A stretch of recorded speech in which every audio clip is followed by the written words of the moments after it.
कार्य केलेलं आहे त्यांनी. मोदीजीबद्दल मला खूप आदर आहे. त्यांनी आमच्या खेड्यातल्या बायासाठी पुष्कळ काम केलेले आहे. बचत गटाच्या बाया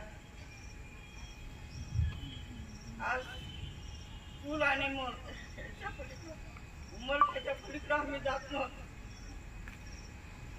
तर आज बँकेत खातं आहे आमचं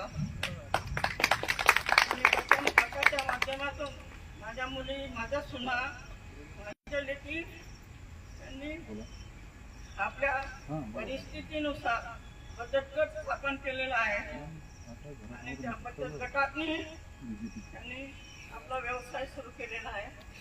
मोदीजींनी खूप मोठं कार्य केलेलं आहे. मुलींच्या बद्दल, शिक्षणाबद्दल त्यांनी भाग घेतला आणि त्यांच्या हातात जी सत्ता